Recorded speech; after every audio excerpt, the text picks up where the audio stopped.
Soyez les bienvenus les amis. Aujourd'hui, nous allons apprendre à utiliser la formule rang et décision en Excel. Dans les vidéos précédentes, nous avons appris à utiliser la formule somme, addition, somme, division, moyenne, etc. Aujourd'hui, c'est le tour de la formule rang et décision. Sans plus tarder, nous allons passer à l'action. Nous allons ouvrir le logiciel Excel de Microsoft Office. OK. Ici, nous allons classer les moyennes qui se retrouvent dans H. Voici la colonne H ici. Voici la colonne H. Les moyennes qui se retrouvent dans la colonne H. Ce faire, nous allons venir dans I. Faire la programmation dans I. Vous allez mettre égal, rang. Voici rang qui soit ici. Excusez-moi, c'est pas rang, j'ai utilisé autre. Égal à rang. Alors voici rang qui est ici. Vous allez mettre H10. En plus, c'est H, je vais classer. Donc, vous mettez H10. Pourquoi H10? C'est important de le savoir. Ici, vous voyez, voici 10 ici. Voici 10 ici. C'est à partir de 10 que j'ai commencé à donner des moyennes, des notes aux élèves. Donc, raison pour laquelle j'ai commencé par H10. Donc, H10, H10, vous mettez point virgule, H10, vous mettez point virgule, où nous allons utiliser les signes $, H, $, encore, $, 10, 2 points, nous allons utiliser les 2 points, $, encore, $, H, $, 67. Pourquoi 67? Ici, mon tableau va de H, de 1 jusqu'à 67. Si vous pointez, vous passez ici, vous allez voir que mon tableau va jusqu'à 67.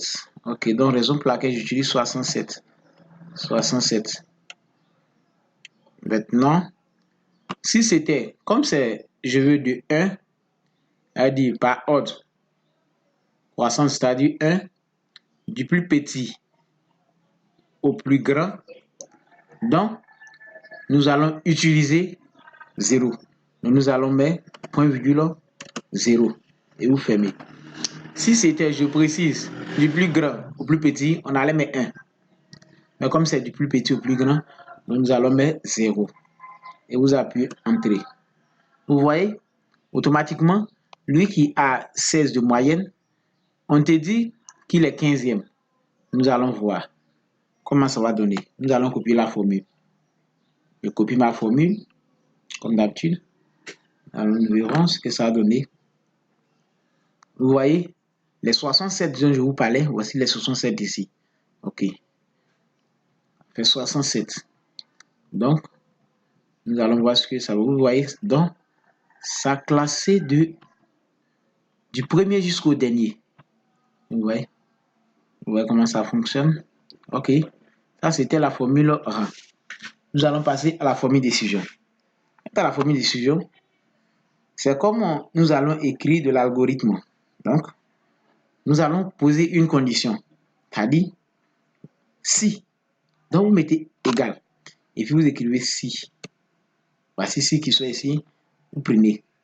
Si, par exemple, H10 supérieur, donc je vais prendre le signe supérieur, ou égal à 10,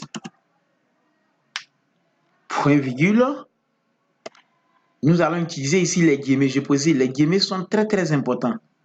OK. Si vous n'utilisez pas bien les guillemets, ça ne va pas marcher. Point virgule. Si vous voulez, vous mettez ce que vous voulez, c'est que vous allez mettre ce qui va sortir. Moi, par exemple, je vais mettre AD. En plus que j'ai pas assez d'espace. AD veut dire simplement admis. Si vous voulez, vous mettez refuser, vous voulez, vous mettez Non admis, mais moi je vais mettre AD simplement. AD. Vous voyez? Je ferme les guillemets. AD, je ferme les guillemets. Point virgule encore. Point virgule. Je ouvre les trémas plutôt. À les guillemets. Et point les griffes, les trémas. Et puis je mets non. Non, simplement, vous écrivez non. En grand caractère. Non comme ça. Et puis vous fermez encore les trémas. Non, c'est-à-dire quoi? Si la personne est en dessous de 10, alors la personne n'est pas admise. C'est ce que ça veut dire. Donc ici, nous allons fermer et puis entrer. Donc, vous voyez, automatiquement, lui qui a 16 de moyenne, on me dit qu'il l'a admis. OK, je vais copier la formule et on va voir ceux qui ne seront pas admis. Nous verrons ceux qui ne seront pas admis. Vous voyez? Nous verrons ceux qui ne seront pas admis. Par exemple, venons ici. Voici un nom ici. Un nom, la personne a 9, 10. 9, 10, automatiquement, elle n'est pas admise. Maintenant, quand vous prenez ça, par exemple, la personne a 16 de moyenne. 16 de moyenne dont elle est admise. La formule marche très bien. C'est ce que j'avais à vous partager aujourd'hui. Rendez-vous demain pour une autre prestation. Ceci étant, entraînez-vous, révisez, on va maîtriser. Ce n'est pas difficile. Donc, ciao, ciao les amis.